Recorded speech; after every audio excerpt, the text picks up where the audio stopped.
Some marriages are bound to last a lifetime, some crumble before they even have a chance to start. Now, today's first episode may or may not be an example of that, so let's talk about it. G'day there guys, it's your main man Markee, and welcome back to another episode of r/AmITheA, your home for spicy stories, hot takes, and bad decisions, it would seem. If you guys love today's bloody good content, I want you to sit back, relax, chuck a prawn on that barbie, and enjoy today's stories. Let's go. Am I the a-hole for refusing to apologise for throwing away my dinner instead of letting my fiance have it? So I, female 22, have been with my fiance, male 20, for 2 years, and recently got engaged. I handle cooking, while he takes care of other stuff including rent and utility. He's been eating a lot lately, and I started cooking in large pots and buying extra ingredients. He usually tells me what he'd like to eat for dinner. Note, I only cook dinner 3 times a week. Other than that, we have plenty of leftovers. So on to the situation. Last night, I cooked dinner early because he wanted to eat early. I prepared his plate and put my plate in the fridge, ready to reheat for later. I was finished with studying and took a shower, then went to the kitchen to reheat my dinner and sat at the table by myself and began eating. My fiance came out of the bedroom saying he smelled the food while he was inside playing video games and thought of joining me because he was hungry. Without even asking, he put his hand on my plate wanting to eat from it. I stopped him and told him he was being selfish as he already had his, a larger portion of what was cooked, dinner, and the food on my plate was barely enough for me. He complained about being hungry from playing video games. I told him I was hungry because of studying. He made a face and went to grab a spoon so we could eat together. I then pulled my plate away and pointed at the fridge, telling him there was some leftovers in the fridge and he could go ahead and reheat some if he was so hungry. He refused and insisted to share my dinner. I stood my ground and I didn't let him. He got all pissed off, threw his spoon in the sink and spit in my plate.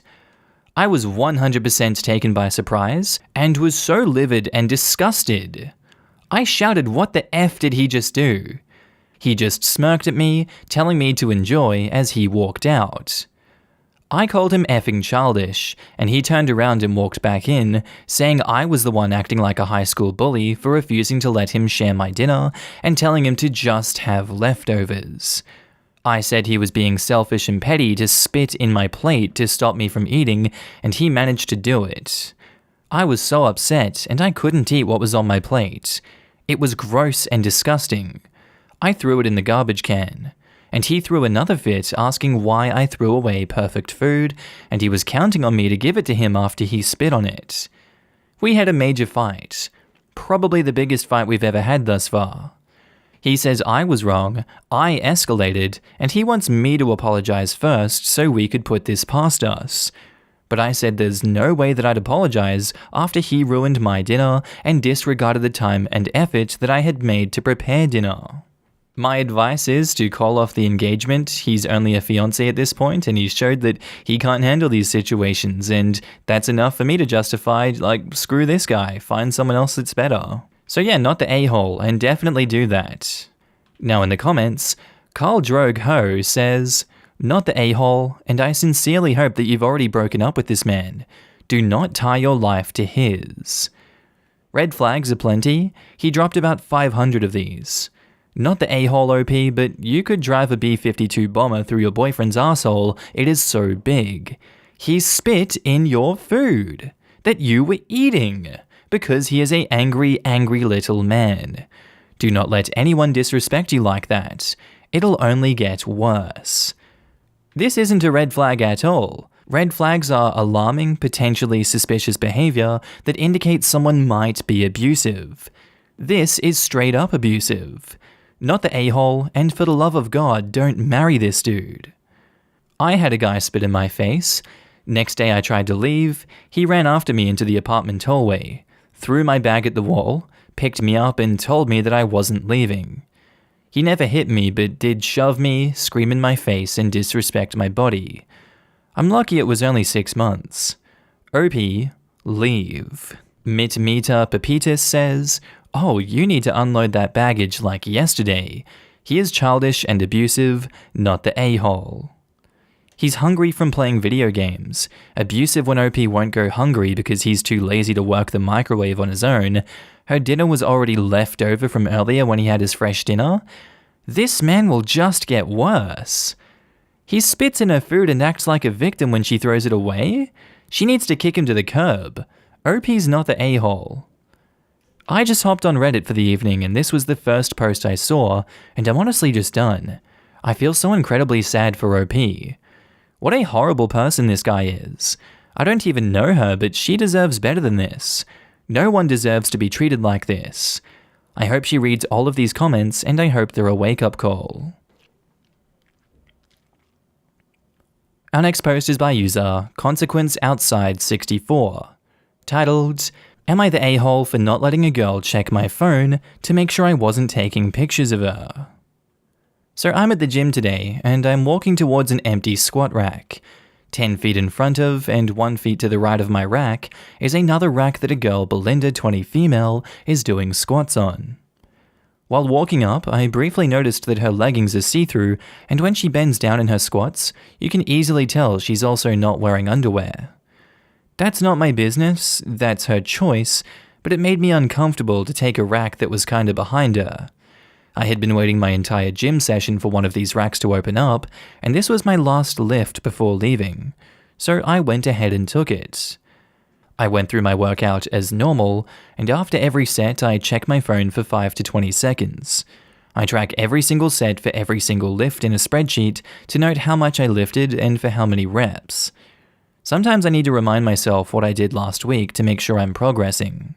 Sometimes I'm just checking the time, sometimes I'm changing the song on my Spotify. Tonight specifically, there was a very important basketball game being played, so I wanted to keep up with the score. So I used my phone a lot at the gym. I finished my third set when Belinda turns around and walks up to me with her phone up yelling, "What the F are you doing, you frickin' perv? Stop taking pictures of me."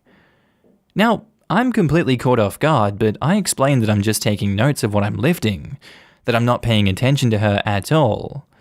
She's being extra loud so other people are looking at me, plus she's recording me, and demands I go through my pics and videos to show her what I was recording, and I delete the ones I took of her. I try to again explain that I didn't record anything of her at all, and she's yelling that if I have nothing to hide, I should have no problem showing her. So I insist on going to gym management. Once at the front, we both explain our stories, and she's still recording. The normal gym attendee asks if I'm willing to show her a neutral third party my pics and videos. She also says that if I have nothing to hide, it's not a big deal, and we can squash it right now. I refuse. I have my own uncensored pics in there, plus those of my girlfriend. I'm not going to let anyone force me to show them for some bullcrap. I do show her my spreadsheet, which shows that it's been revised over 15 times in the past 50 minutes, so that proves what I was using my phone for. That was received well, but they still expected me to prove my innocence. I told them they need to review the cameras. Apparently only the manager has access to them, so I was told he'd call me before the end of the night, in about an hour. My girlfriend tells me I should have just let them look at my phone because she doesn't mind, and it would have cleared this all up. But I mind. I get that someone wouldn't want someone taking pictures of them, but violating my privacy to prove that I wasn't taking pictures of you crosses a line for me. Edit. Just talked to the manager, and he checked the footage. He couldn't see what was on my screen in the footage, but he said it looked like I had my phone pointed towards the ground, right in front of me the whole time. In his opinion, it's not high enough to even take a picture of her, and never angled in her direction. Apparently I was going to get banned from the gym if the cameras didn't absolve me, and also I'm not the first person that has been accused by Brenda, but she legit had a creeper before. Look, I can see that if Brenda has had a creeper before, she's more than welcome to have her due diligence about this one. I don't think she was particularly wrong in this situation, and she did the best to protect herself. You did the best to protect yourself in this situation too. I can't blame either of you for the decisions you've made in this one. If I was her, I'd want to protect myself as much as possible, and get someone that was creeping on me banned, so I'm gonna go with no a-holes here. Now in the comments, Eat Pussy or Die says, You're not the a-hole, but the amount of slut-shamers in the comments trying to blame the girl for being a hoe and dressing like that on purpose, you are all a-holes. Maybe the real a-hole was the internalized sexism we found along the way. Maybe I'm late to the party, but I've seen about 20 "the sexist tramp shamers are bad" posts, and 0 sexist or tramp shaming posts, but maybe they're further down. Some may have been removed. There was some really rough stuff. Glaxon Flux says, "Why do we need to know the girl wasn't wearing underwear? That has 0 to do with the story unless you're trying to shame her to turn the judgment in your favor." And edit, to the people who are claiming she wore those pants for attention, Opie explained in a comment, "She had black leggings which were very thin with white skin. I couldn't help but notice that there is literally a full white ass peeking through her leggings at the bottom of her squat. They were not see-through, they were black. She very likely had no clue." Yes, but she should be ashamed for thinking that everyone is photographing her. Easy to say when you're not constantly treated like an object in public. Seriously, I don't think men understand how objectifying men can be to you as a woman at the gym. Just yesterday, I scrolled past a post on Facebook about women-only gyms with a load of men in the comments comparing it to racial segregation or an old boys club that women say is unfair and elitist. Checkmate, feminists. And OP says, "I specifically said that had no bearing on me. I only mentioned it because 1, it happened, and 2, maybe that would give insight as to why she would be so aggressively sure that I was taking inappropriate pictures. If she was wearing MC Hammer pants, no one would understand why she would think I could possibly be taking pics. I thought about omitting that part, but I decided that if I did, a lot of people wouldn't understand her actions, and that didn't seem fair. I'm trying to objectively give both sides to ensure a fair judgment." And Madeline Gumbo replies to that, "Given that some of the most upsetting catcalling I've had while running happened in baggy clothes, I have no idea why you think a woman would only think that she can be harassed if she's wearing see-through leggings. I promise you, women are rarely thinking, I'm dressed modestly so that guarantees that I'm safe. A creeper is going to creep without provocation. I'm not saying you are one, I'm saying that what she is wearing likely isn't relevant to her mental state during this interaction." And Shakefoot says, "Not the a-hole. You having to prove yourself by showing private photos is just absurd. What's on your phone is private. The girl has no evidence except for what she had thought up in her head. And to be honest, I would have turned the tables and say that she was recording you without permission and ask the attendee if that's normal for this gym. That's my thought. She didn't have any proof. I understand why she's cautious given her history, but you can't go around making accusations. False accusations are why no one believes real victims." Our next post is by user Zybitlog1234, titled, "Am I the a-hole for threatening my mum that I'll stop paying the house utilities if she won't respect my sleeping pattern? So I got hired on a remote job that pays 3 times more than my job before the lockdown. The problem, however, is my working hours are 8 PM to 4 AM. And because of this, I became a nocturnal person, which was never really a problem to me, because my brain is more active at night. My mum, however, didn't like it. She made a rule that all of us should eat together at breakfast every Sunday, which means I have to wake up at 7 AM on the weekends. I can't because I normally sleep at around 4 or 5 AM, and I can't force my body to sleep early. Not to mention, I'm still working from Friday night up to Saturday morning. I've been telling my mum not to disturb me on Sunday, but she's always like, no, you sleep early on Saturday so you can join us. But I can't, and no, I'm not resorting to sleeping pills or whatever. So earlier, I got annoyed with her, which prompted me to threaten that I'll stop paying the house utilities if she won't respect my sleep schedule. Due to the pandemic, my parents' business went bad, so they are barely meeting the ends. So my financial assistance is a huge help for them. Mum got mad, Dad called me selfish and ungrateful for letting me live at their house rent-free, which is funny because it's not even free since I'm paying a lot for the utilities. Am I the a-hole? And OP has offered the following explanation for why they think they might be the a-hole. Like I said, my parents aren't really doing well, their business is close to bankruptcy and their debts are piling up.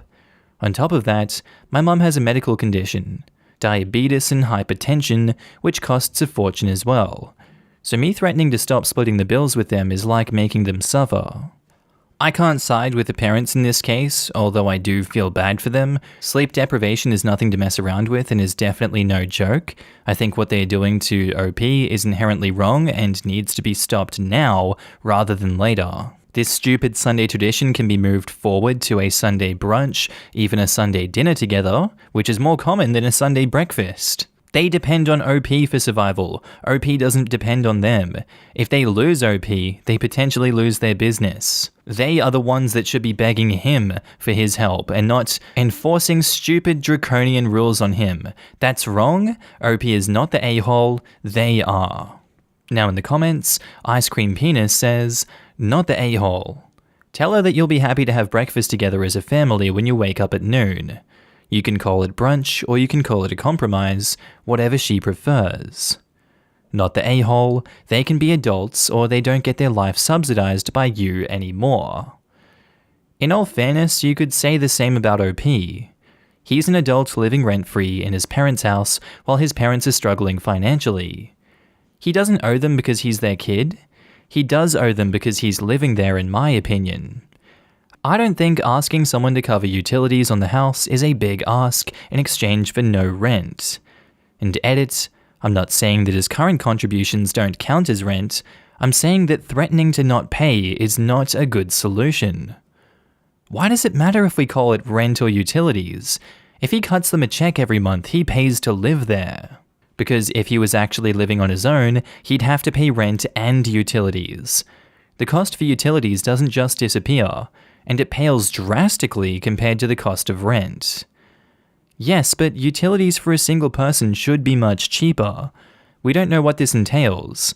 Could be that they pay oil and heat, and he's paying for electric and cable and phone bills. If so, that many bills for 3 people could definitely be similar to a rent and utility payment for a single person. I'm in a similar situation. My parents are elderly, my dad has dementia, and I moved in with them to help out. It also worked for me because I could save on housing costs while I finished grad school. I'm staying here rent-free, but I cover their cable, oil, heat, gas for the stove, electricity, and cell phone bill. It totals what I'd be spending on rent elsewhere if I lived with roommates. It ain't nothing.